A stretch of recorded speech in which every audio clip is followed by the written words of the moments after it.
The attack we have just deconstructed is called a stack smashing attack. The term was coined by the hacker with the handle Aleph1 in his famous 1996 article in Phrack magazine titled "Smashing the Stack for Fun and Profit," which you can still find online. The reason for the name is obvious. The attack overwrites, or smashes, important data on the stack to enable illicit actions. Revisiting the three security properties we briefly discussed in the introductory lecture, confidentiality, integrity, and availability, we can see that stack smashing is a violation of integrity. The attack has corrupted important data in the program and enabled further corruption of data on the system by allowing arbitrary code to run on behalf of the attacker. Stack smashing can also reduce availability by simply crashing the program or injecting code to make it unresponsive. For the remainder of this unit, we will take a brief look at other attacks that are a variation of stack smashing. They too will take advantage of bugs involving the use of memory, but they will consider memory allocated in different places, and they may read memory illicitly rather than write to it. Another sort of attack is a heap overflow attack. While stack smashing overflows a stack allocated buffer, you can also overflow a buffer allocated by malloc, which resides on the heap. This code gives an example. At the top, we define a struct, vulnerable struct, that has two fields. The first is buff, a character pointer. The second is the compare function pointer. Below, we see a function foo that takes a vulnerable struct as an argument, along with two character pointer arguments. To begin, the first line of the function copies 1 into buff. The second line copies 2 past 1 into buff. Finally, the third line calls the compare function pointer, passing buff as an argument, and comparing it against the foobar file pointer. Now, you may have noticed that this code is only going to work properly if the string length of 1 and 2 is less than the maximum length of the buffer into which they were copied. Otherwise, we will overwrite the compare function pointer. Just as when we overwrite the return address in a stack smashing attack, the adversary may be able to control how this overwrite happens and get the program to run code of his choice. There are many variants of this basic heap overflow attack. One variation applies to programs written in C++, which extends C with support for object-oriented programming. C++ objects consist of data and methods as defined by a class. Classes support inheritance, so a method in a parent class can be overridden by a method defined in an inheriting child class. C++ supports subtype polymorphism, so that a child class's object can be used where a parent class object is expected. As a result, the compiler cannot be sure whether an object declared to have a type T really does have type T, or has a type that inherits from T. To handle this situation, all objects are compiled to have what is called a vtable. This is an array containing pointers to the code of each of the object's methods. The code used to call a method simply indexes the vtable using a fixed offset that corresponds to the desired method. Now, for this to work, the vtable has to be at a standard location within an object. Wherever it happens to be, the fields containing the object's data are nearby. If one of those fields is subject to a buffer overflow, then the vtable could be corrupted and a method function pointer overwritten. This is analogous to the situation we just saw with the vulnerable struct in C. Both this and the earlier attack we saw overflowed a buffer into another field of the same object. An alternative is to overflow into an adjacent object, for example, one containing a function pointer. This is more challenging because the attacker may need to work to get the right kind of object nearby the one he can overflow, but it can be done. A related attack aims to overflow not a program object, but instead the metadata that malloc uses to keep track of heap allocated memory. Oftentimes, the memory just before the pointer returned from malloc contains a header. This header may contain pointers, for example, linking the returned object into a list of allocated data. Data not currently in use by the program will be linked in a free list instead. By corrupting this data, an attacker can cause the code implementing malloc and free to carry out actions to his advantage. Another sort of attack that's often considered in its own right is an integer overflow attack. These attacks rely on the fact that in C, a variable has a maximum value, and when that value is exceeded, the variable's value will wrap around. In this case, we're reading in from the network using the packet getInt function.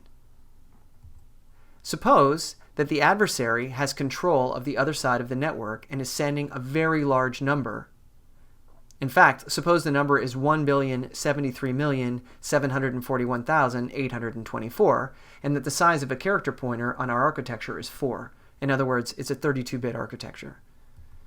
Obviously, nresp is greater than 0, and so we will malloc a buffer into which we store a response. Now, the adversary has arranged it so that this very large number times 4 wraps around to 0.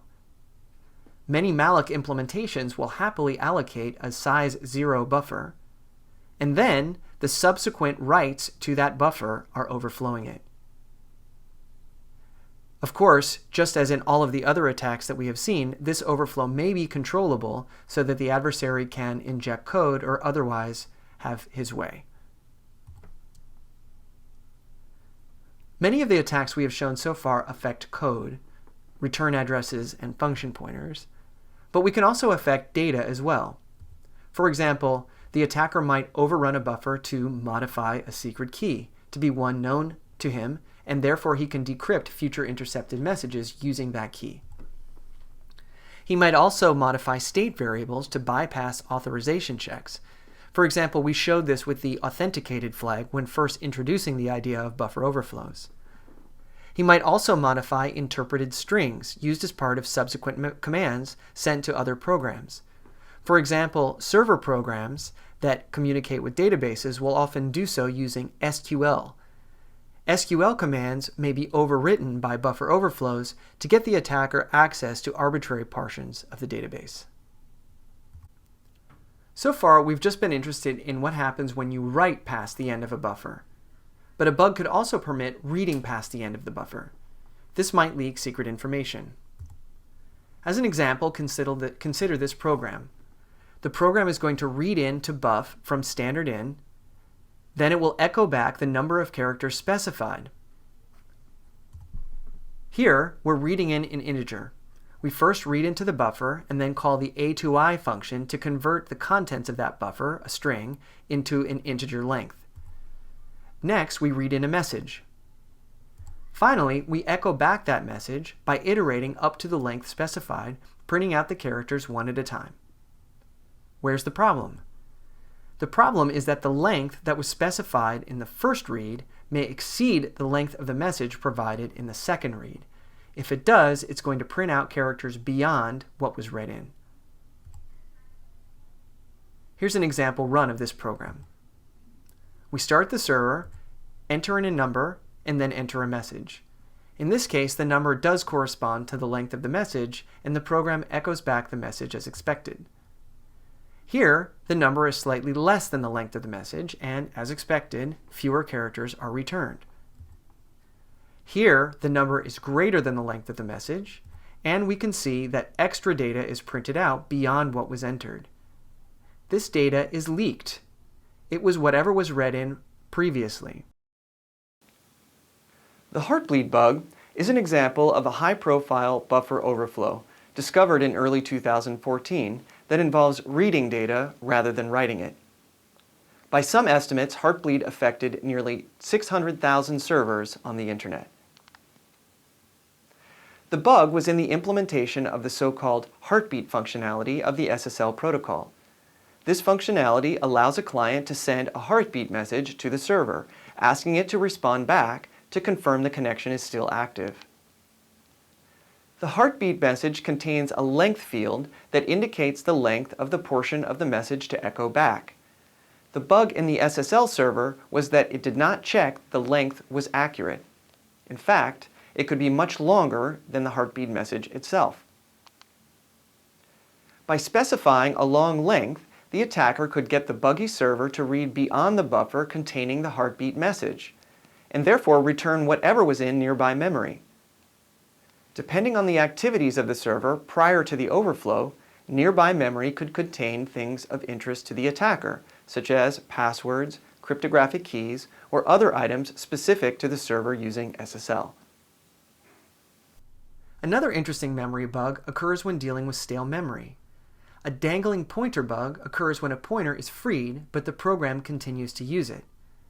An attacker may be able to arrange for the freed memory to be reallocated and then under his control prior to the program using the pointer that was previously freed. So here's an example at the bottom. We have a struct again with a compare character or a function pointer in it. Here we allocate it and then free it. Now suppose some time goes by and malloc is called and it reuses the memory that we just freed, allocating it now to this buffer pointed to by Q. Q stores to it some random value. Worse, maybe the attacker can control what was stored to the value using Q. Now later on, the program reuses P despite the fact that it freed it by calling the compare function pointer. And in this case, it has dereferenced the dangling pointer and is going to go straight to the memory that the attacker put there. In fact, it was just this sort of bug that played a huge role in the attack that China had on Google back in 2010. An invalid pointer was accessed after an object was deleted in Internet Explorer.